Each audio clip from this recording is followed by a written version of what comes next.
तो आज हम लोग सीखेंगे एडिशन यानी जोड़, 3 डिजिट वाला, 3 अंक का जोड़ हासिल वाला।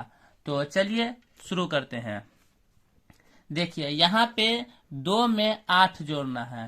तो जब 2 में 8 जोड़ेंगे तो होगा 10। तो 10 के हम लोग लिखेंगे 0, 10 के 0 लिखेंगे, ये इकाई अंक, और दहाई अंक इस पे यहाँ पे चला जाएगा, कैरी हो जाएगा यानी हासिल हो जाएगा। ठीक है। अब देखिए, अब इसको जोड़ेंगे, फिर 8 में 2 जोड़ेंगे तो ये हो जाएगा 10, और ये एक पहले का है तो 10 और 1 11। 11 के हम लोग एक यहाँ लिखेंगे, और ये वाला एक कैरी होकर के चला आएगा यहाँ पे। अब इसको हम लोग जोड़ लेंगे। देखिए 3 में अगर 7 जोड़ेंगे तो ये हो जाएगा 10, और 10 में 1 जोड़ देंगे तो ये हो जाएगा 11। तो ये हो गया सॉल्व। अब चलते हैं क्वेश्चन नंबर 2 की ओर। देखिए यहाँ पे हमें 9 में 9 जोड़ना है। तो 9 में 9 जोड़ेंगे तो होगा 18। तो 18 के 8 लिखेंगे हम, और एक हो जाएगा यहाँ कैरी।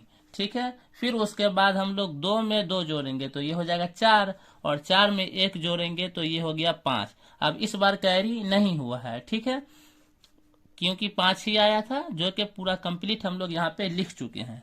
अब देखिए 5 में 1 जोड़ेंगे तो ये हो जाएगा 6। ठीक है। चलिए क्वेश्चन नंबर 3 पे पहुंचते हैं। अब देखिए यहाँ पे 3 है, और 3 में जोड़ना है 5। ठीक है। तो 3 में 5 जोड़ेंगे तो ये हो जाएगा 8। ठीक है। और 1 में 4 जोड़ेंगे तो ये हो जाएगा 5। ठीक है। इसमें भी कैरी नहीं था और इसमें भी कैरी नहीं था। अब देखिए 3 में 7 जोड़ना है, तो 7 में 3 जोड़ेंगे तो ये हो जाएगा 10।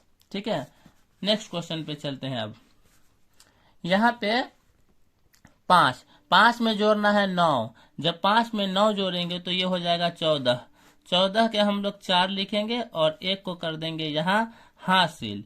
फिर 6 में 8, जब 6 में 8 जोड़ेंगे तो ये हो जाएगा 14। 14 में 1 जोड़ देंगे तो ये हो जाएगा 15। तो 15 के हम लोग क्या लिखेंगे, 5 लिखेंगे यहाँ, और फिर एक जो है ये एक कैरी होकर के चला आएगा यहाँ। ठीक है। तो देखिए 5 में अगर हम लोग 7 जोड़ दिए, यहाँ पे ये 7 लिखा हुआ है। ठीक है। तो 5 में अगर 7 जोड़ देंगे तो ये हो जाएगा 12, और 12 में 1 जोड़ देंगे तो ये हो जाएगा 13। चलते हैं नेक्स्ट क्वेश्चन की ओर। यहाँ पे हम लोग 4 में 8 जोड़ेंगे। ठीक है। तो जब 4 में 8 जोड़ेंगे तो ये हो जाएगा 12। तो 12 के लिखेंगे 2, और 1 कर देंगे कैरी यहाँ। ठीक है। फिर एक, देखिए यहाँ 1 में 3 अगर जोड़ दिए तो ये हो जाएगा 4, और 4 में 8 जोड़ेंगे तो ये हो जाएगा फिर 12। तो 12 के हम लोग लिखेंगे 2, और 1 को कैरी करेंगे यहाँ। ठीक है। अब देखिए 1 में 2 जोड़ेंगे तो ये हो जाएगा 3, और 3 में 7 जोड़ेंगे तो ये हो जाएगा 10। नेक्स्ट क्वेश्चन पे चलते हैं। देखिए यहाँ पे 2 में 9 जोड़ना है, तो 9 2 होता है 11। 11 के हम लोग लिखेंगे 1, और 1 कैरी होकर के आएगा यहाँ पे। फिर हम लोग 1 में 8 जोड़ेंगे। जब 1 में 8 जोड़ेंगे तो ये हो जाएगा 9, और 1 पहले का था तो ये हो जाएगा 10। तो 10 के हम लोग क्या लिखेंगे, 0 लिखेंगे, और 1 क्या हो जाएगा कैरी यहाँ पे। ठीक है। अब देखिए 6 में 6 जोड़ेंगे तो ये हो जाएगा 12, और 12 और 1 ये वाला तो ये हो जाएगा 13। ठीक है। चलिए नेक्स्ट क्वेश्चन की ओर। यहाँ पे हमें जोड़ना है 5 में 7। तो 7 5 होता है 12। 12 के लिखेंगे ये 2, और 1 हो जाएगा कैरी। ठीक है। फिर यहाँ पे 5 में 7 जोड़ेंगे तो 12, 1 पहले का था तो हो जाएगा 13।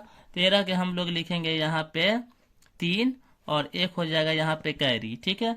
फिर 5 में अगर 7 जोड़ेंगे तो हो जाएगा 12, और 1 कैरी वाला था तो ये हो जाएगा 13। तो 13 के यहाँ पे लास्ट में 13 लिख देंगे। ठीक है। उम्मीद है कि आप 3 डिजिट वाला हासिल वाला जोड़ आपको आ गई होगी। अगर 3 डिजिट वाला जोड़ आप लोग सीख चुके हैं तो ये आपको सॉल्व करके बताना है कि इसका आंसर क्या आएगा। तो आज के लिए बस इतना ही। Thank you for watching video.